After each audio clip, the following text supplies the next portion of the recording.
Oh, that was good.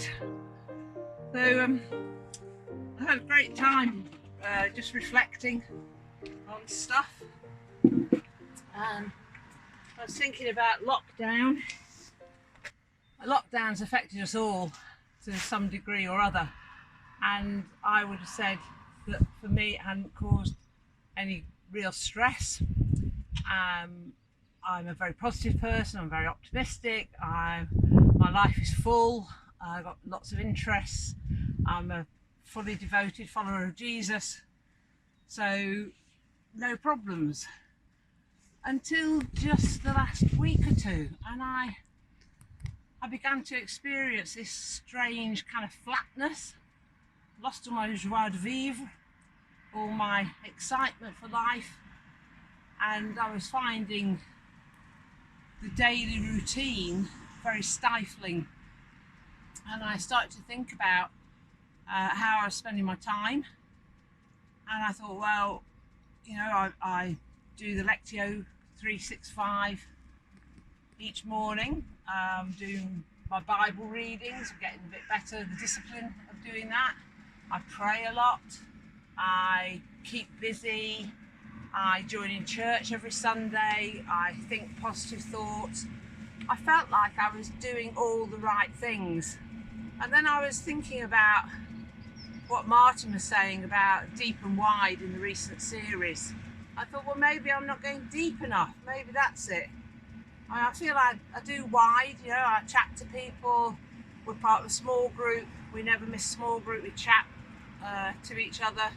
I've got a good circle of friends and family, obviously, a huge family. So I do wide, okay, but maybe I wasn't going deep enough. That was my kind of thought. And I reached out to a couple of close friends and obviously talked to Ken. But I couldn't really get to the bottom of what I needed to do. I was asking God to help me and show me. And those of you who know me know that I love to run. And so I was out on the run and felt that God did actually reveal something to me, that although I was going deep, actually there was a lot deeper I could go. And it wasn't to do with praying more or reading my Bible more or doing more online courses. By the way, I'm loving the Bible course, it's great.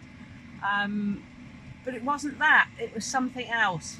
And I started to think about some of the things I've heard in talks and things I've read in the past, and this phrase about what fills your bucket came to mind. And I remember, I don't know, it might have been a GLS or something like that, somebody talking about that. What fills your bucket?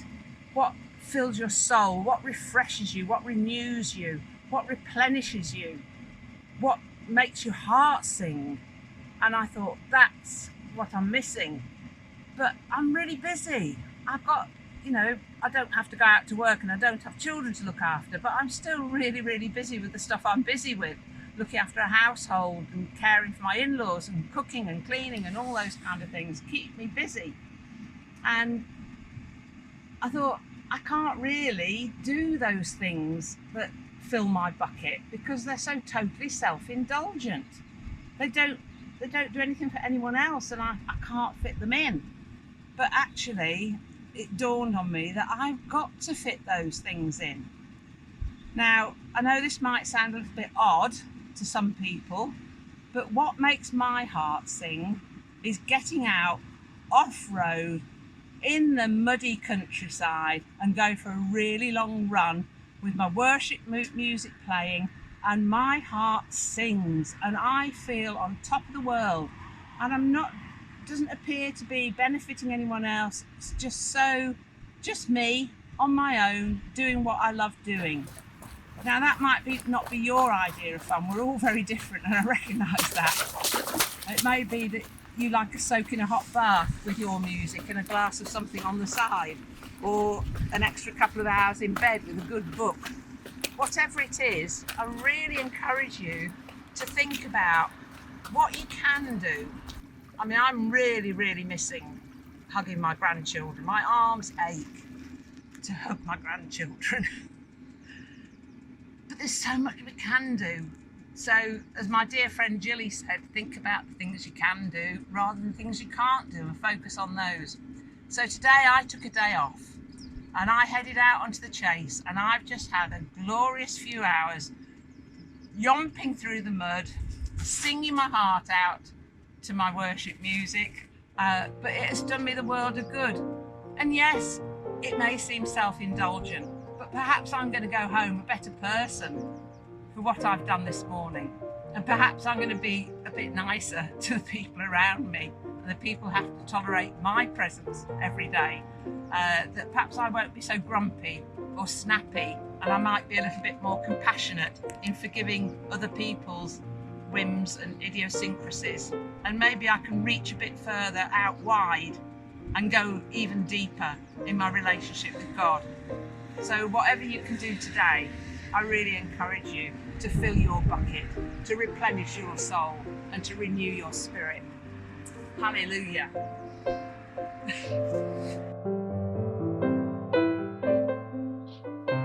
Hi, Sue. Really good to see you. Hello, Ben. Good to see you too. Great. I really enjoyed your clip. Oh, it's kind of you to say so. Yeah. Really thank you for taking the effort and the time to put that together to encourage other people. So the impression I get is that you get out quite a bit. I mean, you had all the gear. Yes. Well, I'm training for an ultra marathon in July, 50-mile run. So yeah, I need to get lots of miles in. You said 50. 50, yeah. Wow. And you're intending on running that whole bit? Oh yeah. Well, some of it is pretty vertical, right. So there might be a little bit of walking. It's in North Wales. Wow. How brave is that? And Ken's going to cheer you along at certain points? He is. I had hoped he might be well enough to run it with me, because it's actually the 50th anniversary of the day that we met. Oh, wow. The day I'm running it. So it would have been very fitting, wouldn't it? 50 years. Wow. The one man, for 50 years. Oh, absolutely. Great. Man of my dreams. Really good. And I obviously noticed that you're wearing pink, so you've gone for a very feminine look. Well, I've got virtually every colour of running gear there is, but purple features quite highly in my running wardrobe, and green, my blue palette, Great. So your feet stand up to all that?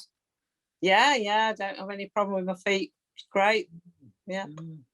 Well, good for you.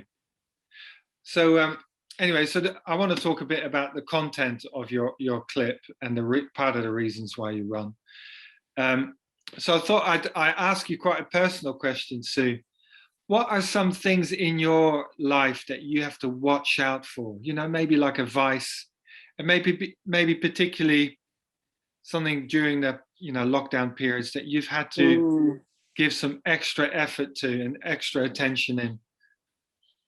I think it's quite easy for me to slip into a bit of a self-pity situation. Right. If I feel frustrated because things are not going well, I'm not achieving what I wanted to achieve, or I can't do what I want to do because of some external restriction, which might be a government restriction, or could equally be a household restriction because of the nature of where we live. I mean, for those who don't know, we don't live in our own home. We share our in-laws' home. Okay. And there can be difficulties fitting in with other members of the family and other people's routines, and I'm sure anybody who lives with anybody else knows exactly what I'm talking about.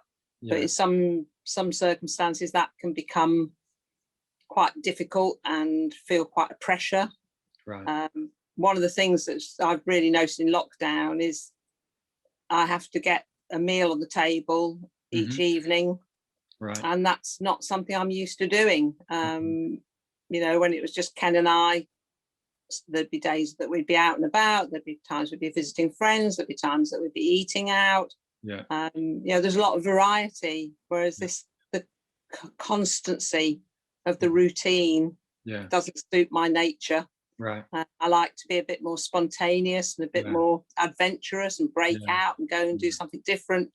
Yeah. So when that doesn't work out, I can get into self-pity. So what does that look like? What is things you say to yourself? No, it's usually really bad lifestyle. All Just- right. Some Yeah, choices. the chocolate biscuits. Okay. You know, I mean, part of my running training is that I don't eat many carbohydrates now. I don't eat anything at all that's got sugar in. I eat very little fruit because it's got sugar in. Right. So, but I am actually a sugar addict, and Right. so that's where I go when I'm feeling Yeah. a bit frustrated, a bit sorry for myself. Oh, just make myself feel better by eating some Yeah. sugar, and then of course I feel absolute rubbish Yeah. because it does you no good at all. So Yeah. yeah, So do you recover quite quickly from that, or do you yeah. just eat chocolate for days? No, I'm really good at giving myself a talking to and Yeah. getting myself back on the straight and narrow. But you're gracious with yourself. You love yourself back into. Yeah, I Yeah. know that God doesn't judge me for those mistakes that might seem major mistakes to me, but I know that I can just ask forgiveness Yeah. where forgiveness is necessary, and I can press that restart button and say, well, today is a new day. Yeah. New every morning is God's Absolutely. grace and love for me. Yeah. Because I mean, he totally understands, doesn't he, that we're going to want to indulge in something that gives us a bit of comfort when we're feeling uncomfortable. Yeah. You know, I mean, so yeah, I think that's really good to hear that it doesn't last too long. No. Otherwise, you wouldn't be able to run too much. No. So in your clip, you talked, you mentioned going wider and going deeper, and I'm very interested in you.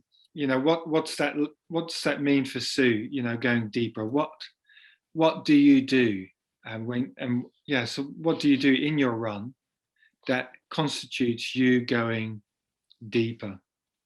I think there's just something amazing about allowing your mind to just roam free. Yeah. And for me, being outdoors, walking or running is the time when that can really happen. Yeah. When I'm indoors, I'm busy around the house, I'm dealing with my to-do list, my phone's pinging, there's things I've got to attend to. I'm always working, what's the next thing? I must put that on the shopping list. I'm planning ahead all the time. But when I go out and I run or walk, I do long distance walking as well as running, and just allowing your mind to be free of all that clutter, and to just look at the horizon, to look at the trees, to listen to the birds, and not think about anything in particular. And then suddenly I find I'm praying for someone, or like with when this clip came to my mind, it was just, I was just talking to God as I was trotting along, and just a bit of a conversation, and suddenly I'm getting the answers that I've been searching for, because I've allowed my mind to just open up to hearing him and not being distracted by other stuff, I think. Yeah. And you can be in that place for quite a long time. Yeah. I listen to podcasts as well, so I can, I might be listening to something. It could be, a classic story, or a podcast about somebody who's just run 100 miles or paddled a kayak 2,000 miles or something, and there'll be some little phrase that they use or something, and it just sets me off down another sort of thought about my life in relationship to what God's been saying to me, or then I start praying for someone, and then I put some worship music on, and it's just the most amazing time. Do you sometimes get like you feel so overwhelmed by God's presence and maybe what he says about you, that you get really emotional?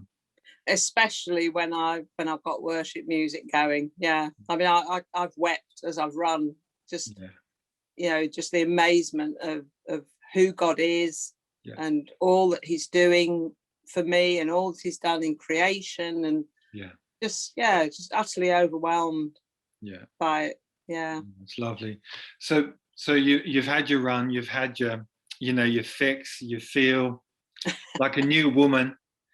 And then when you go back into, whatever normal life is, how do you transition back? Because sometimes I guess that glow doesn't work, does it? Into the stressful. Yeah, it can be knocked out of you pretty quickly, depending on how you're greeted when you return home. But no, Yeah. my family are lovely, and they know how much I love to run, and they always Yeah.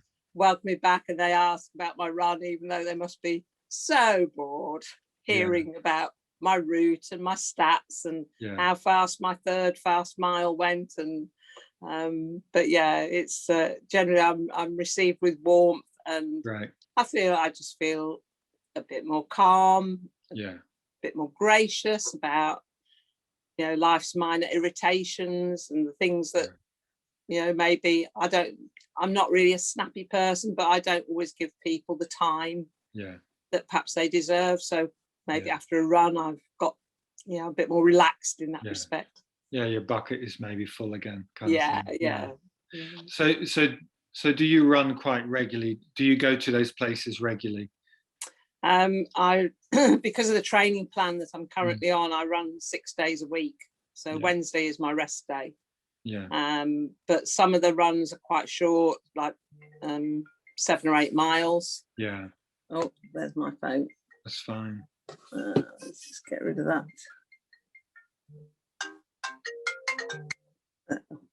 My son, I'll call him back.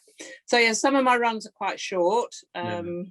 In terms of marathon and ultra running, so they may be 7 or 8 miles, and I tend to stay fairly local. Others are 15 to 20 miles, and so I'll go a bit further afield. I hate having to get in the car and drive to a run. I really don't like that. So I'll run from here through Acton Trussell and Bednall and get out onto the Chase that way and across the Chase and back along the canal. That's a nice 15-mile run for me. So yeah, my runs vary, but I'm out most days. Great. So I guess you're not going to be able to run forever, Sue. I mean, well, we'll see about that. Well, I'm sure you'll run for a long time, but there's going to come a point where you're not going to be able to run every day. No. So do you think you'll still be able to have those incredible, profound, intimate moments in a different kind of context? I think as long as I can get outside and see the sky. Yeah. I think I'll be good. Yeah. Because it can happen anywhere, can't it? I mean, I've experienced sometimes, just parking up and sitting in the car, and the sun's streaming into the car and it gets all warm, and you just feel like you're in a really big space. Yeah. And you hit, like you say, you hear and see things you normally probably don't hear and see. Yeah. So you don't have to run. You don't have to be a runner. No, I think that's the thing. It's finding that. I guess I read a book or did a course a few years ago where they talked about spiritual pathways. Yeah. I think it's a Willow Creek course, isn't it? An Ordinary Day with Jesus. Yeah. Where you explore what your spiritual pathway is. Yeah. And for some people, it's getting completely engrossed in a great thick theological tome in a little room without any other people around, which would be absolute anathema to me. I'd last 5 minutes. And for other people, it's getting out into nature and enjoying creation. And for other people, it's experiencing really great live worship music. It's just different for each of us, isn't it? But there's that sweet spot for each of us. It's just finding it. Well, thanks very much, Sue, for giving us your insights, your experiences. It's really appreciated. And let's really hope that people find those same intimate moments that you described. And bless you lots, and see you around. Yeah, you too, Ben. Thanks very much.